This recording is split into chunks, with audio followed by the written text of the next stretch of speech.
onto the Mount of Olives, which is what you see right here. This whole area is called the Mount of Olives. The bright gold dome over there. Right, one of the many churches Okay. on the Mount of Olives. We're going to save most of the Christian narrative for tomorrow, just to kind of keep it together and make it understandable. But just so you know, we'll be up there tomorrow. We'll walk down. We'll experience some of Christian Jerusalem.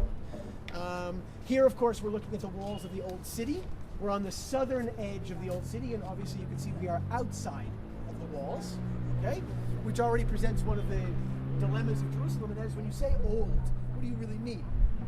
Right? Jerusalem is an ancient city. The story that we're going to now tell goes back about 3,000 years, even a little bit more.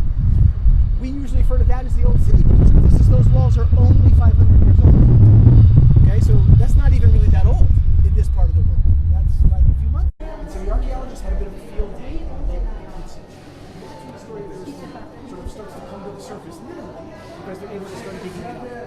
And we're looking at one of the first places where they started to dig. Okay? Near the holy sites. Excuse me. Yeah, that's okay. Obviously, it's very difficult to dig near or under holy sites because they are always being built up and around. Okay, so you don't want to kind of annoy people or offend people like you. If you come outside, so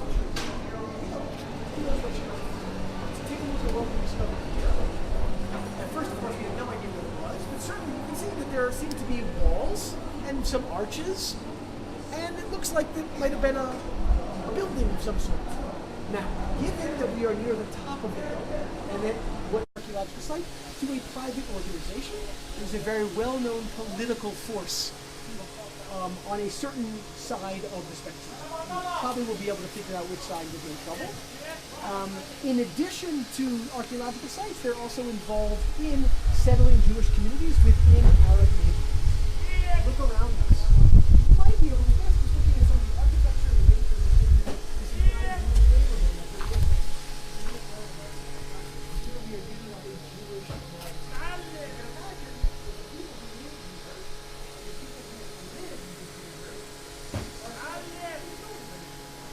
So the digging, even though you might think of it as purely original, it's got issues. Because underneath, on top of the archaeological building are people's homes.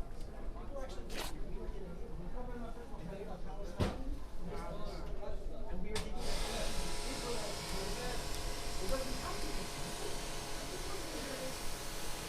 So it's just easy to say that.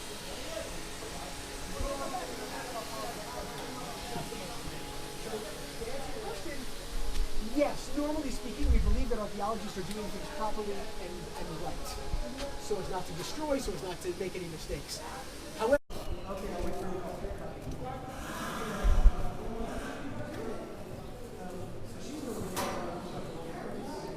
live in the same complex. So she's going to call, and I didn't know they were in town. They go back and forth all the time. So she's going to call her parents has a key, and they can go downstairs and see if they're home. So she's going to call them. So we can't go in the tunnel. We can go in the tunnel. So we just have to wait until she calls back. No, I'm not sure. What?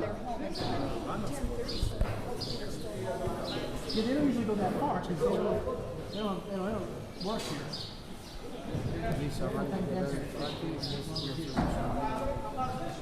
Hopefully they're still there and we go downstairs and let them in. So everyone comes back and then hopefully we'll...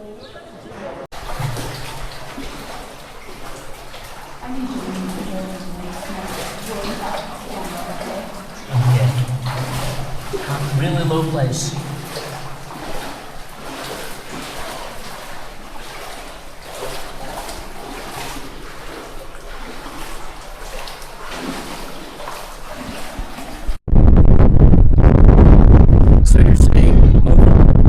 So you're saying over there is Bethlehem. So Bethlehem is the hill in the hills. You can see there's some tall towers.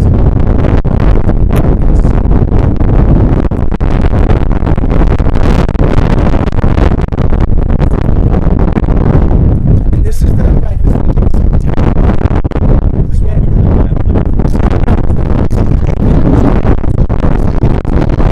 It's kind of hard from here, obviously. The brown building. This chunk is the brown building to the left of the road.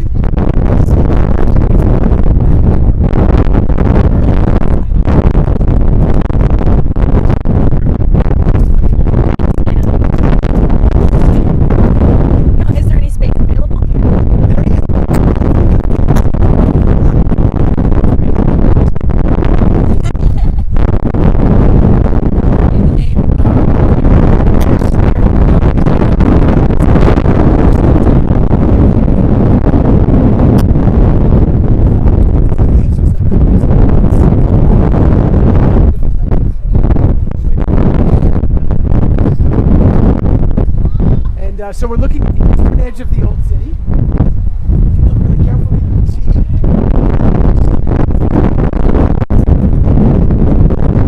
Can you see that? There's the Golden Gate.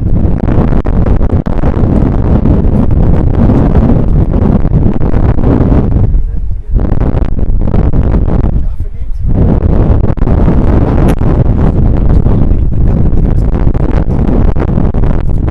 To the Roman authorities. And so there was a withdrawal to the Mount of Olives where he goes into an olive orchard. And we don't know exactly which one, but this is the one that's remembered. We have some olive trees. You can see by the width of the trunk that they are very, very old. And so there are different theories. It's very difficult to precisely age this particular kind of tree, but some will say 2,000 years old, others will say 800 years old. Anywhere in between, I guess. Nonetheless, they're pretty old. And so there's this moment where Jesus is weeping, literally, because he can see what's coming next.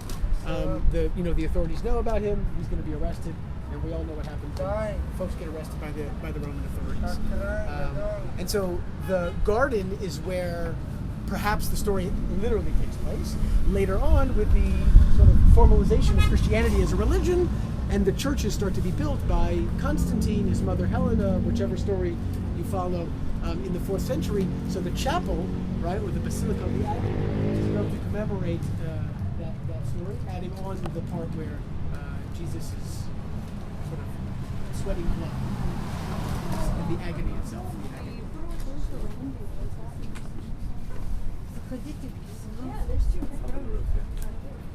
Oh my God! I didn't even know. I thought you were talking about the cloud. I was like, oh, she's seeing images in the clouds. No. Never mind. All right, come.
of like chazanut, right? The cantor in the synagogue.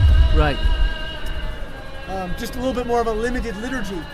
They say the same thing pretty much 5 times a day. Doesn't change that much.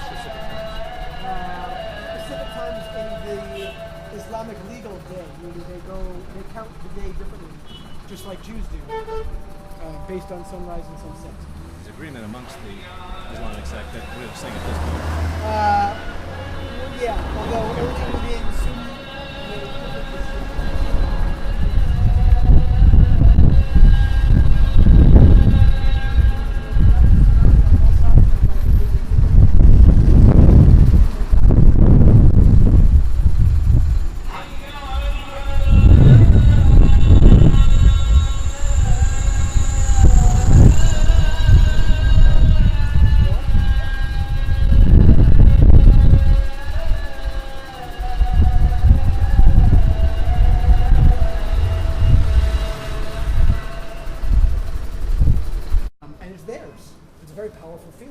so close to your narrative.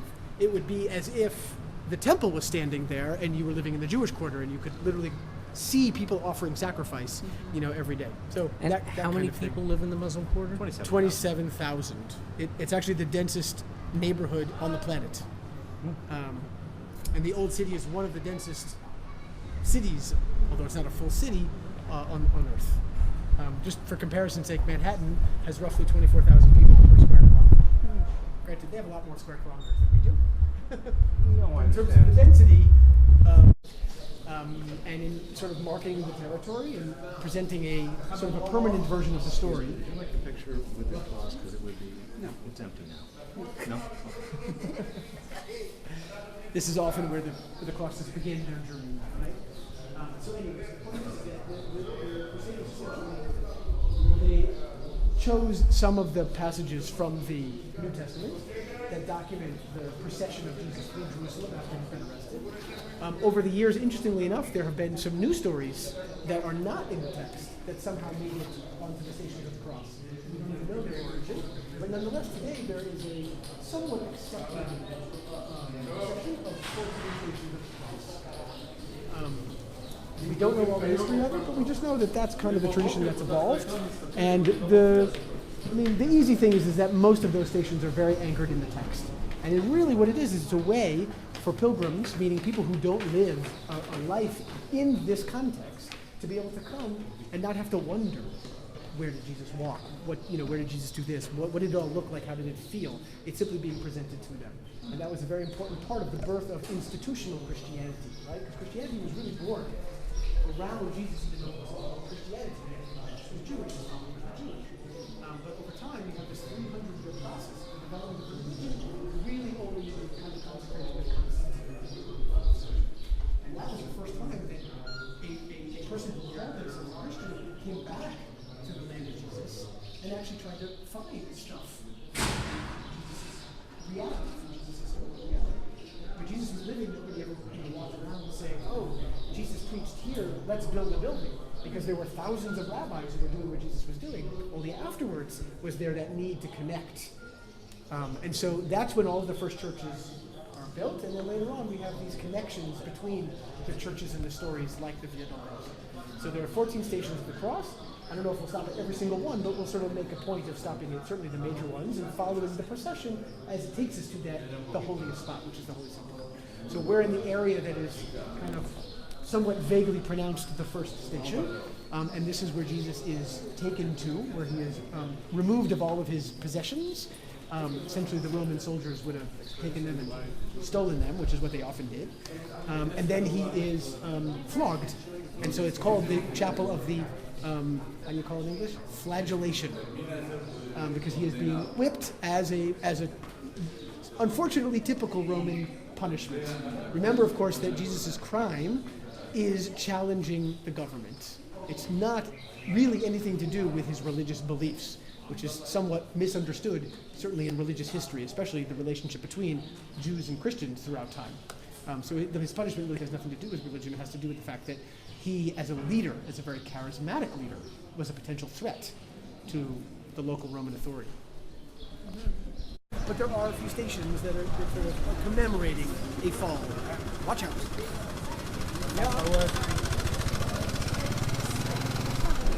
You're on it. Yeah, so This is El Wad. okay. And Yeah. when we're gonna want to go to the dome, is there a chance? Yeah, you can't go up there now. It's closed. Oh, it's closed. Yeah. Oh, we can get You can get closer. Okay. Around it or what? Yes, but only Small alleys only in or- the mornings, Yeah. and 1 hour in the afternoon, but not on Fridays and Saturdays. So now you have to wait till Sunday. Meaning you missed the Thursday, now you have to wait till Sunday. Sunday.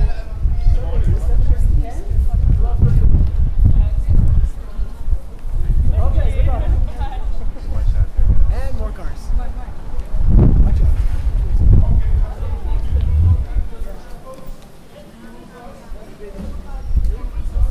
Stand by Abraham Antiquities, Abraham. Tell me when it's in my sights. Hold on. However, we have this story that seems to emanate from the Crusader period. We don't know where it originates, but it's a story of a woman who comes out onto the street and tries to alleviate some of Jesus' pain by wiping a cloth on his face, right? Wiping his brow, get the sweat or whatever. And apparently, on the cloth, was Jesus' name. And it becomes one of the relics, right? Famous around the Christian world. Although today we have no idea where this is, but the stories abound all over the place. And this woman earned a name. They called her Veronica. See in the second line right there. We have no idea who Veronica is. She's not mentioned. What we think is that Veronica is actually a mangling of two words, one Greek, one Latin, of vera icon, the true image. And so perhaps this is a story that kind of developed over time, and so this woman becomes known as Veronica, and now this whole station is all about this mysterious woman Veronica.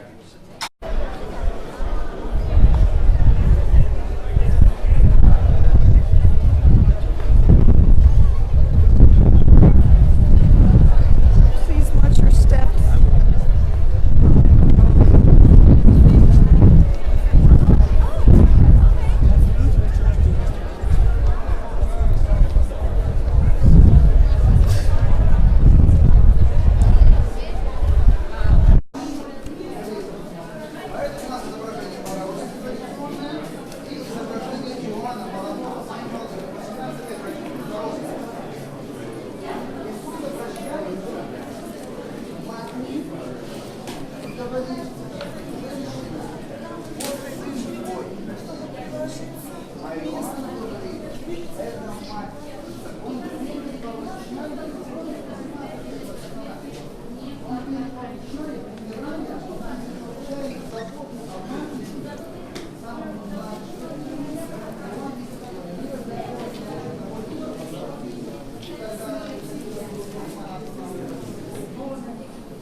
Please watch your step.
Можно, пожалуйста, можно. Проходим, ребят, проходим дальше.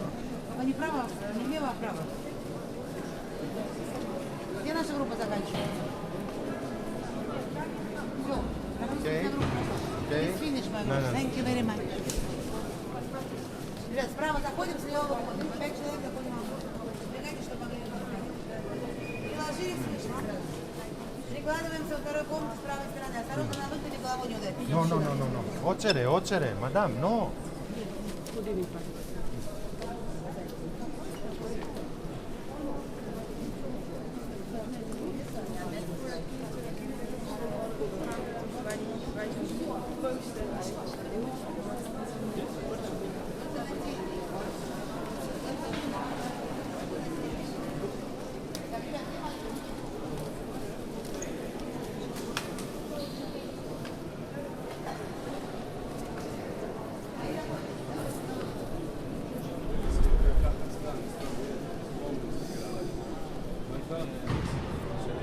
לא, בסדר.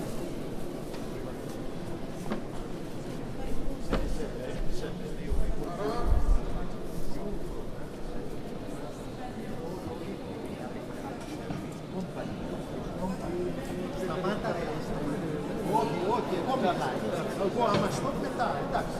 Λοιπόν, δες κόμπανι, κόμπανι. Άμα εγώ μιλάει όχι, μετά τι κάνει. Έχω φάτο, όχι.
apparve che Maria Maddalene, de quae c'era septem demonia. Maria non le metangere, Quando menem ascendi al Patre meo, Amen. Deus cuius unigenitus Maria Magdalene ante omnes gaudium nunciandum Pascale commisi, resta quesumus ut eius intercessione et exemplo, Christum vivendum predicemus et in gloria tua regnantem videamus, qui fides et regnas in saecula saeculorum. Amen. Pater noster, qui es in celis sanctificetur nomen tuum, adveniat regnum tuum, fiat voluntas tua, sicut in cielo et in terra. Panem nostrum quotidianum da nobis hodie, et dimitte nobis debita nostra, sicut et nos dimittimus debitoribus nostris, et ne nos inducas in tentationem, sed libera nos a malo. Amen. Ave Maria, gratia plena, Dominus tecum, benedicta tu in mulieribus, et benedictus fructus ventris tui, Iesus.